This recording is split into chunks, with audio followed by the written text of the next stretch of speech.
Welcome once again to our YouTube video series on employment law. My name is Christopher Neufeld of Neufeld Legal. And in this particular YouTube video, we will be discussing some of the triggers for a constructive dismissal action. Now, one has to remember, as in most employment matters, they tend to be heavily fact-specific. Facts drive these matters in conjunction with the specific case law and judicial discretion of the jurisdiction in which the employee is. So that you take this as your baseline, but then you have to work forward from it. So one of the examples of constructive dismissal is where there is a significant change in powers or duties of the employee. So there is so significant it's considered a material change. And typically it is where certain powers, responsibilities, esteem is removed or severely decreased from the employee by the employer, such that they are, in effect, potentially, even though they might hold the same title, they are transformed from one level of role to a lesser level. And by effectuating this reduction, even though their salary might not go down, their position, their powers have been substantially changed, and it's material enough that this constitutes constructive dismissal. Another example is in the instance of threats, suspensions, demotions, alterations in the employment situation, where they're trying to make the position inhospitable.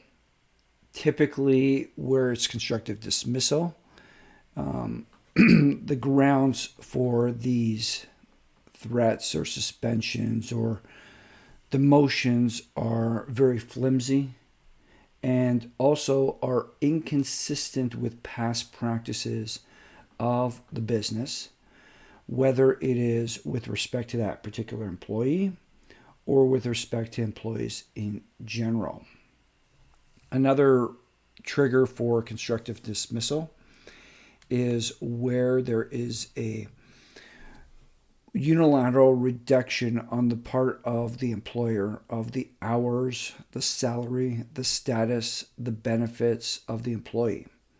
So anything that makes the employee's position lesser, where it is done unilaterally, that means done without the consent of the employee, and this is not consent that is acquired under pressure. It's just, if it's acquired under pressure, sign this, do this, accept this.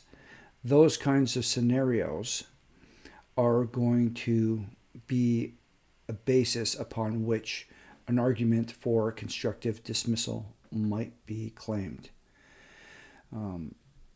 Situations where an employee might have to be relocated, that is a scenario which can get into a bit of a gray area depending on where the relocation is, and even depending on what the contract states.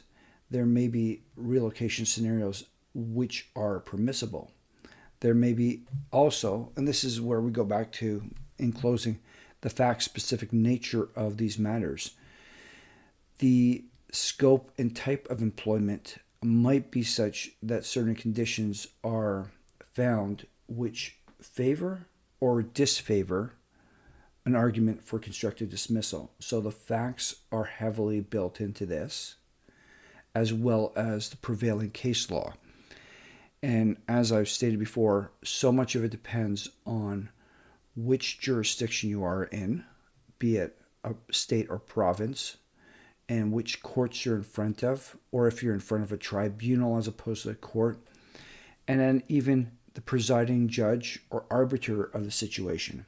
That can have so much influence on these matters.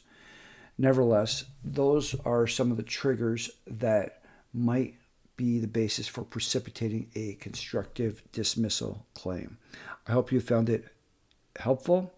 Look to our other YouTube videos for further information with respect to aspects of employment law.